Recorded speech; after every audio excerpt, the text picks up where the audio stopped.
ओम शांति। सभी सहज पुरुषार्थ करने वाले विशेष शांति दूतों को गॉडली मॉर्निंग।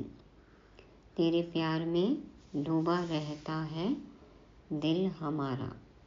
क्या हम वाकई सिर्फ एक बाप के प्यार में डूबे हुए हैं, खोए हुए हैं बाप के प्यार में? चेक करना है। किसी और से थोड़ा सा भी प्यार हुआ तो हम तंग होते रहेंगे, दुखी होते रहेंगे, और यही तो सजा है ना। रत्नाकर बाबा हमें होली हंस बनाते हैं, तो अब व्यर्थ, किचड़े, नेगेटिव, विकार, गंदगी, अपवित्रता, मलिनता सबसे दूर रहना है। और पवित्र, स्वच्छ कैसे बनेंगे? यही तो बाबा हमें रोज सुना रहे हैं, सिखा रहे हैं। तो अब और अंधश्रद्धा नहीं। भक्ति में क्या है? अंधश्रद्धा। बाबा कहते हैं स्वदर्शन चक्र फिराकर चक्रवर्ती राजा बनना है। सदा याद रहे कि बाबा ही गाइड, लिबरेटर, खेवैया, माली, बागवान है। हम मर्सीफुल आत्माएं समस्या रूपी पहाड़ को कैसे पार करें, जानने के लिए सुनते हैं 3 सितंबर 2024 के त्रिमूर्ति शिव भगवान वाच। मीठे बच्चे, तुम्हें किसी भी पतित देहधारियों से प्यार नहीं रखना है, क्योंकि तुम पावन दुनिया में जा रहे हो। एक बाप से प्यार करना है। बाबा है पवित्रता का सागर, प्यार का सागर, और हमें जाना है पावन दुनिया में। तो अब पुरानी दुनिया, पतित दुनिया से कोई भी हमें लिंक नहीं रखना है। कोई कनेक्शन नहीं। बुद्धि, मन बाबा में लगा रहे। बाबा कहते हैं पतित देहधारियों से प्यार नहीं रखना है, क्योंकि तुम पावन दुनिया में जा रहे हो, इसलिए एक बाप से ही प्यार करना है। प्रश्न, तुम बच्चों को किस चीज से तंग नहीं होना है और क्यों? क्या क्या चीजें हमें तंग करती हैं? बाबा कहते हैं अब तंग नहीं होना। क्यों नहीं होना? उत्तर में बाबा कहते तुम्हें अपने इस पुराने शरीर से जरा भी तंग नहीं होना है, क्योंकि यह शरीर बहुत बहुत वैल्यूएबल है। सकाश देते हैं अपने इस 5 तत्वों से बनी काया को, शरीर को, देह को। इस देह में रहते ही तो हमें बाबा मिले ना, तो छोटी मोटी बीमारी आती है, कर्म भोग है अपना, तो बाबा कहते हैं पुराने शरीर से तंग नहीं होना है, क्योंकि ये शरीर बहुत वैल्यूएबल है। आत्मा इस शरीर में बैठ बाप को याद करके बहुत बड़ी लॉटरी ले रही है। हम शरीर में नहीं होते तो ऐसा भाग्य, अपना श्रेष्ठ भाग्य हम अनुभव कर सकते थे। तो आत्मा इस शरीर को यूज़ कर रही है। इस शरीर में बैठकर ही तो बाबा को याद करके कमाई जमा कर रही है। लॉटरी है ये। बाप की याद में रहेंगे तो खुशी की खुराक मिलती रहेगी, और बाबा को याद करते रहेंगे तो खुशी की खुराक मिलेगी, दवा का काम करेगी। शारीरिक कर्म भोग आएगा, कोई दुख तकलीफ है, तंग हो रहे हैं, तो उससे भी क्योर हो जाएंगे, इलाज हो जाएगा। इसलिए बिल्कुल भी शरीर से तंग नहीं होना है, बाबा की याद में रहना है, खुश रहना है, और लॉटरी कैश करनी है। ओम शांति। मीठे मीठे रूहानी बच्चे, अब दूर देश के रहने वाले फिर दूर देश के पैसेंजर्स हो। हम यात्री हैं ना, दूर देश के। हम आत्माएं हैं और अभी बहुत दूर देश जाने का पुरुषार्थ कर रहे हैं। यह सिर्फ तुम बच्चे ही जानते हो कि हम आत्माएं दूर देश की रहने वाली हैं, और दूर देश में रहने वाले बाप को भी बुलाते हैं कि आ करके हमको भी वहाँ दूर देश में ले जाओ। कहते हैं ना, वो दूर के मुसाफिर हमको भी साथ ले ले। अब दूर देश का रहने वाला बाप तुम बच्चों को वहाँ ले जाते हैं। तुम रूहानी पैसेंजर्स हो, क्योंकि इस शरीर के साथ होना, रूह ही ट्रैवलिंग करेगी, शरीर तो यहाँ ही छोड़ देगी। आत्मा निकल के चली जाती है, बाकी रूह ही ट्रैवलिंग करेगी। रूह कहाँ जाएगी? अपने रूहानी दुनिया में। यह है जिस्मानी दुनिया, वह है रूहानी दुनिया। बच्चों को बाप ने समझाया है अब घर वापस जाना है, जहाँ से पार्ट बजाने यहाँ आए हैं। यह बहुत बड़ा मांडवा अथवा स्टेज है। स्टेज पर एक्ट करके पार्ट बजाकर फिर सबको वापस जाना है। नाटक जब पूरा होगा तब तो जाएंगे ना। अभी तुम यहाँ बैठे हो, तुम्हारा बुद्धि योग घर और राजधानी में है। यह तो पक्का पक्का याद कर लो, क्योंकि यह तो गायन है अंतमति सो गति। बाबा कहते हैं नाटक पूरा हो रहा है, अब तो पार्ट खत्म होने को है, सबको वापस जाना है, फिर नए सिर आएंगे, फिर पार्ट बजाएंगे। तो बाबा कहते हैं अभी तुम यहाँ बैठे हो और तुम्हारा बुद्धि योग घर और राजधानी में है। यह तो पक्का पक्का याद कर लो, क्योंकि यह तो गायन है अंतमति सो गति। अभी यहाँ तुम पढ़ रहे हो, जानते हो भगवान शिव बाबा हमको पढ़ाते हैं। भगवान तो सिवाय इस पुरुषोत्तम संगम युग के कभी पढ़ाएंगे नहीं। भगवान की पाठशाला सिर्फ इस समय खुलती है। सारे 5000 वर्ष में निराकार भगवान बाप एक ही बार आकर पढ़ाते हैं। यह तो तुमको पक्का निश्चय है। पढ़ाई भी कितनी सहज है। हाँ, क्या सार है? अब घर जाना है। उस घर से तो सारी दुनिया का प्यार है। तभी कहते हैं ना ऊपर जाना है, मुक्ति चाहिए, मोक्ष चाहिए। मुक्ति धाम में जाना तो सब चाहते हैं, परंतु उसका भी अर्थ नहीं समझते हैं। मनुष्यों की बुद्धि इस समय कैसी है और तुम्हारी बुद्धि अभी कैसी बनी है, कितना फर्क है। अपनी ही देख ले, पहले क्या थी और अभी क्या है।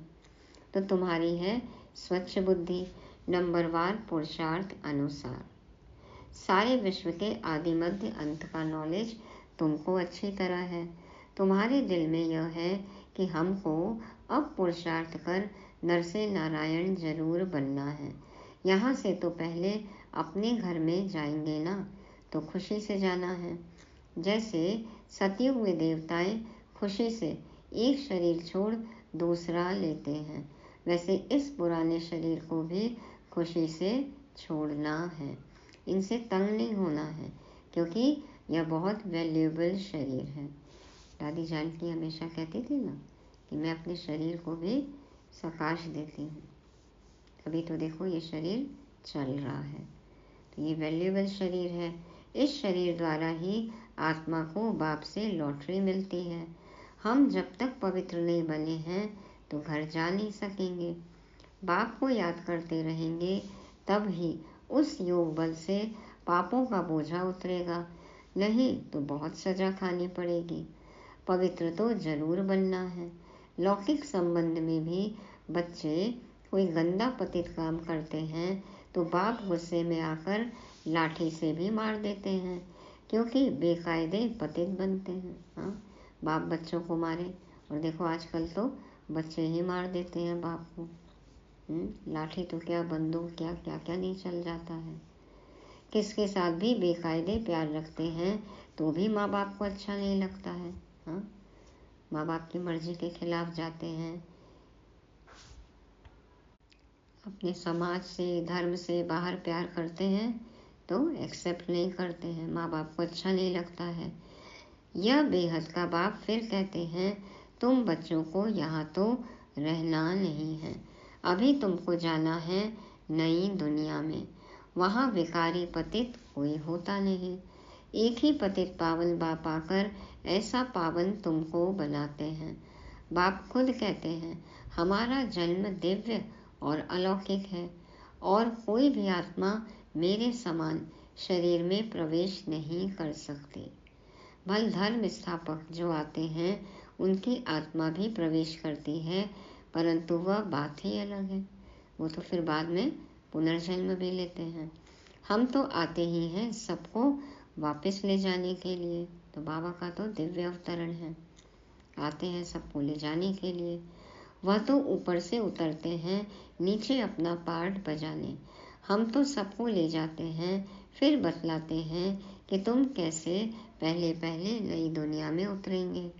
उस नई दुनिया सतयुग में बहुला कोई भी होता नहीं, पतित नहीं, अपवित्र नहीं, सब हंस हैं। हाँ, बहुला नहीं, विकारी नहीं।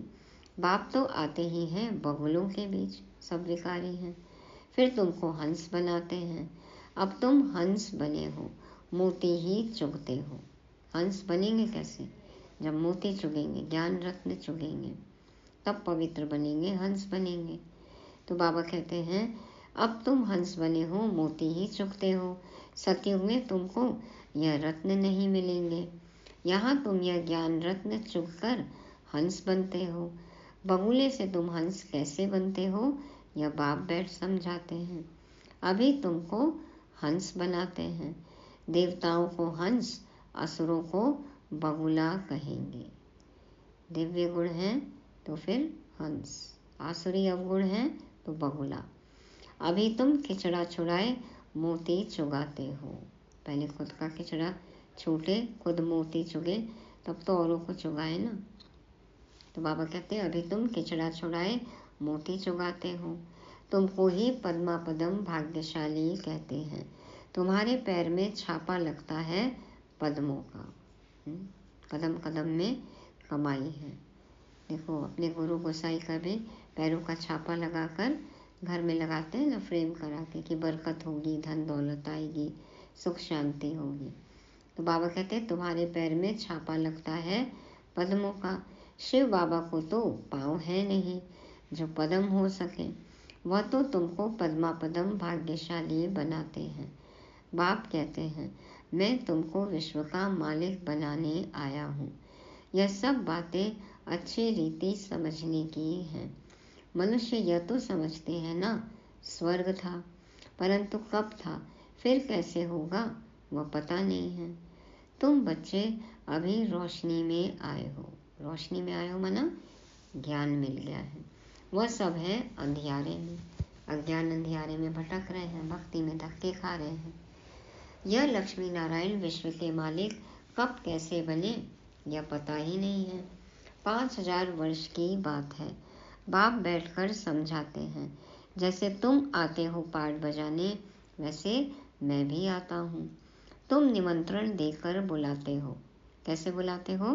हे बाबा, हम पतितों को आकर पावन बनाओ। और किसको भी ऐसे कभी नहीं कहेंगे। अपने धर्म स्थापक को भी ऐसे नहीं कहेंगे कि आकर सबको पावन बनाओ। क्राइस्ट अथवा बुद्ध को थोड़े ही पतित पावन कहेंगे। गुरु वह जो सदगति करे। गुरु, सतगुरु हमारी सदगति करते हैं, सच्चा ज्ञान देते हैं। ज्ञान से मिलती है सदगति। तो गुरु वह जो सदगति करे। वह तो आते हैं, उनके पिछाड़ी सबको नीचे उतरना है। धर्म स्थापक आते हैं, फिर उनको फॉलो करने वाली आत्माएं आती हैं, तो वो तो सबको नीचे ले आती हैं। बाबा ही है जो नीचे आकर सबको ऊपर लेकर जाते हैं। यहाँ से वापस जाने का रास्ता बतलाने वाला, सर्व का सदगति करने वाला अकाल मूर्त एक ही बाप है। वास्तव में सतगुरु अक्षर ही राइट है। सच्चा सच्चा गुरु, सत ज्ञान सुनाने वाला, सत मार्ग दिखाने वाला। तुम सबसे राइट अक्षर फिर भी सिख लोग बोलते हैं, बड़ी बड़ी आवाज से कहते हैं सतगुरु अकाल। बड़ी जोर से धुन लगाते हैं, सतगुरु अकाल मूर्त कहते हैं। मूर्त ही नहीं हो तो वह फिर सतगुरु कैसे बनेंगे, सदगति कैसे देंगे? मूर्त ही नहीं हो, यदि शरीर में ही नहीं आए तो फिर कैसे वो ज्ञान देंगे, कैसे सबकी सदगति करेंगे? तो वह सतगुरु स्वयं ही आकर अपना परिचय देते हैं। मैं तुम्हारे मिसल जन्म नहीं लेता हूँ, और तो सब शरीरधारी बैठ सुनाते हैं। तुमको अशरीरी रूहानी बाप बैठ समझाते हैं। रात दिन का फर्क है। इस समय मनुष्य जो कुछ करते हैं वह रॉन्ग ही करते हैं। क्यों रॉन्ग करते हैं? क्योंकि रावण की मत पर है ना। हर एक में 5 विकार हैं। अभी रावण राज्य है। यह बातें डिटेल में बाप बैठ समझाते हैं। नहीं तो सारी दुनिया के चक्र का मालूम कैसे पड़े। यह चक्र कैसे फिरता है, मालूम पड़ना चाहिए ना। यह भी तुम नहीं कहते हो कि बाबा समझाओ, आप ही बाप समझाते रहते हैं। हमें तो पता ही नहीं था ना, बाबा को कैसे टॉपिक देते कि इस टॉपिक पर समझाओ। बाबा तो अपने आप आकर सब समझाते हैं। तुमको एक भी प्रश्न पूछने का नहीं रहता, और बाबा को पता है मैं ये सुनाऊंगा तो इनके बुद्धि में ये प्रश्न उठेगा, तो बाबा पहले ही उसका आंसर दे देते हैं। भगवान तो बाप है, बाप का काम है सब कुछ आप ही सुनाना, आप ही सब कुछ करना। पालना करते हैं ना बच्चों की। बच्चों को स्कूल में बाप आप ही बिठाते हैं, नौकरी पर लगाते हैं, फिर उनको कहते हैं 60 वर्ष बाद यह सब छोड़ भगवान का भजन करना, वेद शास्त्र आदि पढ़ना, पूजा करना। तुम आधा कल्प पुजारी बने, फिर आधा कल्प के लिए पूज्य बनते हो। पवित्र कैसे बनो, उसके लिए कितना सहज समझाया जाता है। फिर भक्ति बिल्कुल छूट जाती है। वह सब भक्ति कर रहे हैं, तुम ज्ञान ले रहे हो। वह रात में है, तुम दिन में जाते हो, अर्थात स्वर्ग में। गीता में लिखा हुआ है मन मना भव। यह अक्षर तो मशहूर है, गीता पढ़ने वाले समझ सकते हैं, बहुत सहज लिखा हुआ है। मन मना भव, मना अपना मन परमात्मा में लगा दो। तो सारी आयु गीता पढ़ते आए हैं, कुछ भी नहीं समझते। अब वही गीता का भगवान बैठ सिखलाते हैं तो पतित से पावन बन जाते हैं। गीता पढ़ते आए लेकिन परिवर्तन नहीं आया। फिर बाबा आते हैं, बाबा सिखलाते हैं तो फिर पतित से पावन बन जाते हैं। अभी हम भगवान से गीता सुनते हैं, फिर औरों को सुनाते हैं, पावन बनते हैं। बाप के महावाक्य है ना, यह है वही सहज राज योग। मनुष्य कितने अंधश्रद्धा में डूबे हुए हैं, तुम्हारी तो बात ही नहीं सुनते हैं, सुनने नहीं चाहते ना। कहते ना हाँ हमारे धर्म में भी यही है, इसमें क्या नया बता रहे हैं। आपका ये ब्रह्मा कुमारी ये संस्था तो अभी कितने साल हुए, हमारा तो आदि सनातन धर्म है, कब से चल रहा है। तो बाबा कहते हैं तुम्हारी तो बात ही नहीं सुनते हैं, अंधश्रद्धा में डूबे हुए हैं।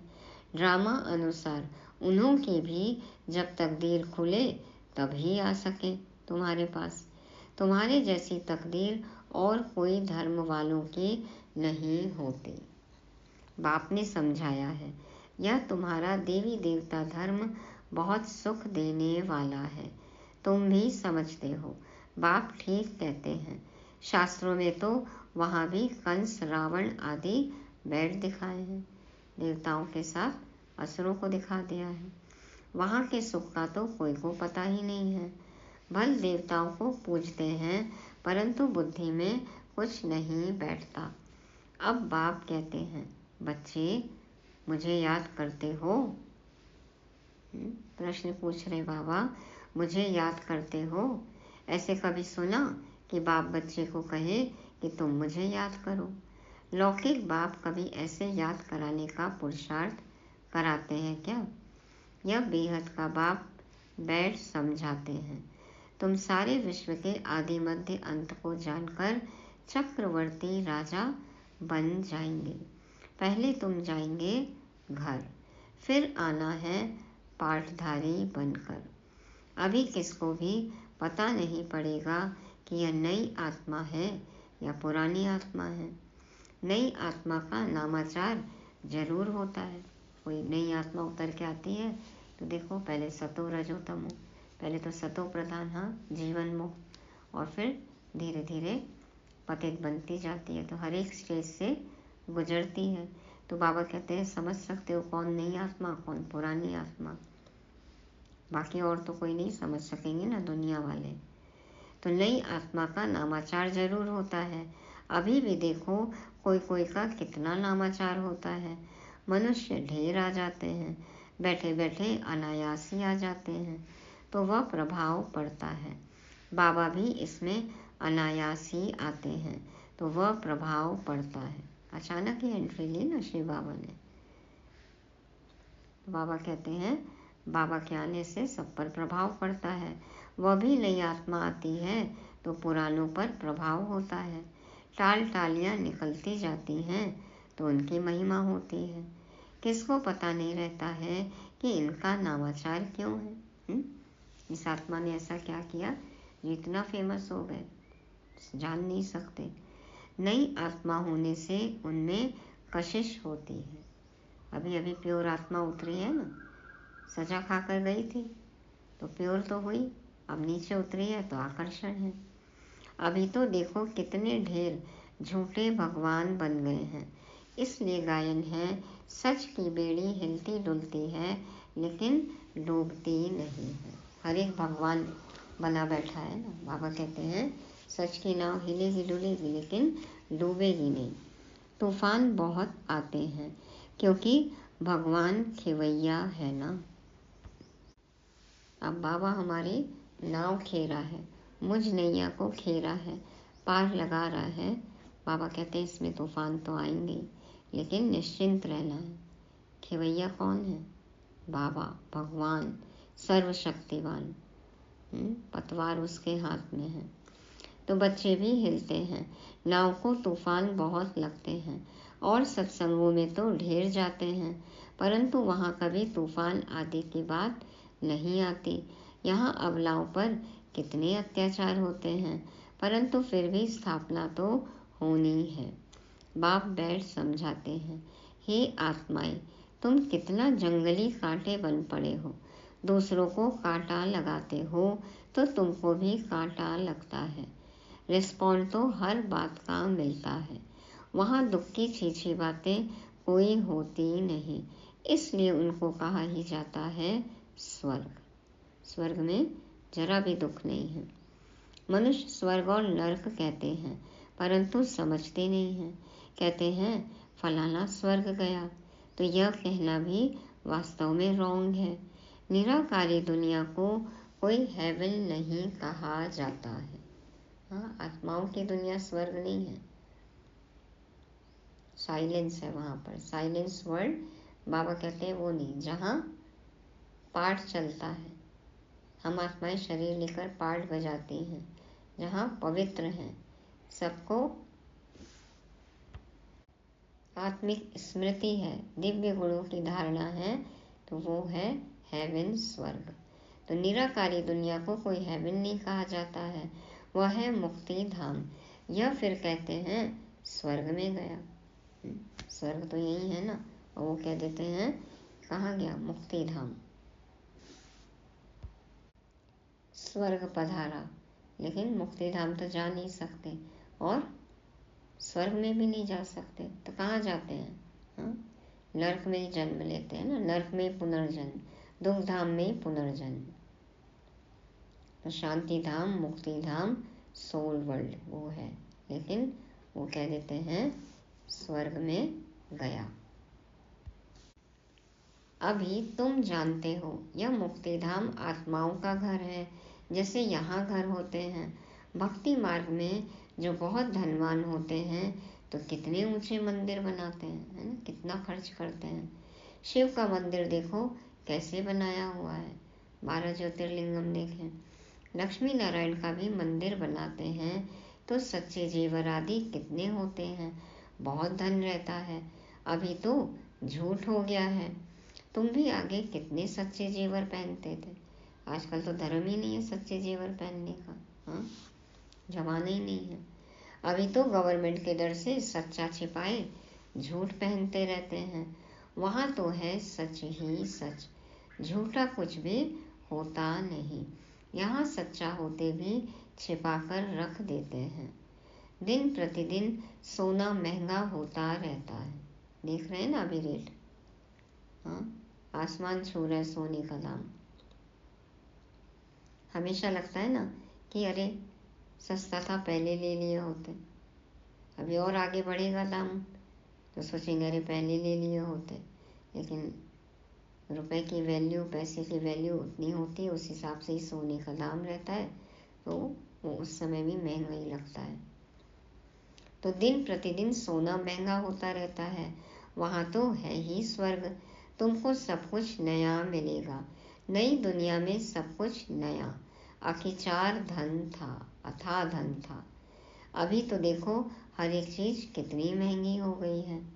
अभी तुम बच्चों को मूल वतन से लेकर सब राज समझाया है। सबको अभी कंप्लेन है ना, महंगाई को लेकर ही कंप्लेन करते हैं, ये कितनी महंगाई है। किसी भी सरकार का राज हो, कहेंगे महंगाई बढ़ ही रही है। तो बाबा ने हमको मूल वतन से लेकर सब राज समझाया है। मूल वतन का राज बाप बगैर कौन समझाएंगे। तुमको भी फिर टीचर बनना है। गृहस्थ व्यवहार में भी भल रहो, कमल फूल समान पवित्र रहो।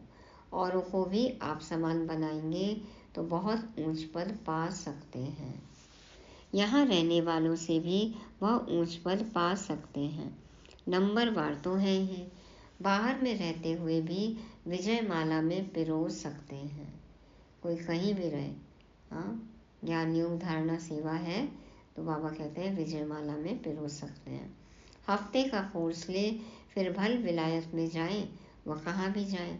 सारी दुनिया को भी मैसेज मिलना है।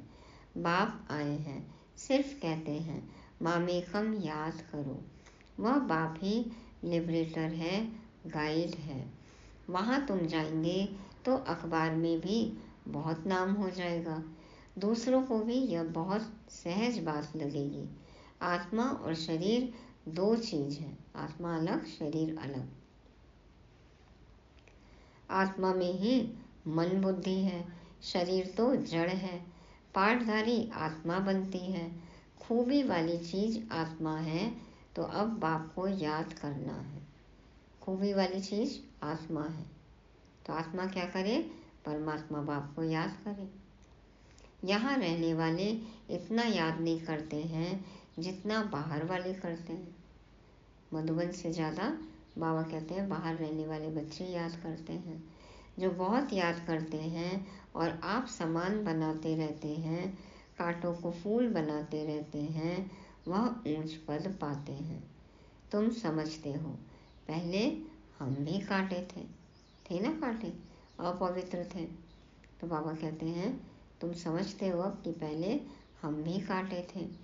अब बाप ने ऑर्डिनेंस निकाला है, काम महाशत्रु है, इन पर जीत पाने से तुम जगत जीत बन जाएंगे।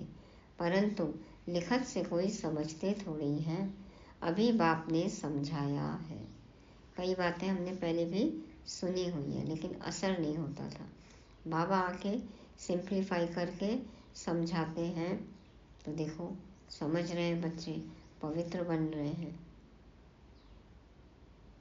इसलिए बाबा कहते हैं लिखत से नहीं समझ सकते, पढ़ना भी चाहिए, मनन चिंतन करना चाहिए, एक दूसरे से शेयर करना चाहिए, तब तो सेवा बढ़ेगी ना। ऐसे किसी को कोई पर्चा पकड़ा दो लिखा हुआ तो वो समझेंगे नहीं, फेंक देते हैं। और अच्छी तरह से समझाया जाए, बताया जाए कि क्या रेफरेंस है, तो फिर समझते हैं, ध्यान देते हैं। तो अभी बाप ने हमें भी समझाया है। अच्छा, मीठे मीठे सिक्के लगे बच्चों प्रति माता पिता बाप दादा का याद प्यार और गुड मॉर्निंग। रूहानी बाप के रूहानी बच्चों को नमस्ते। हम रूहानी बच्चों की रूहानी बाप दादा को याद प्यार, गुड मॉर्निंग और नमस्ते। शुक्रिया बाबा, शुक्रिया।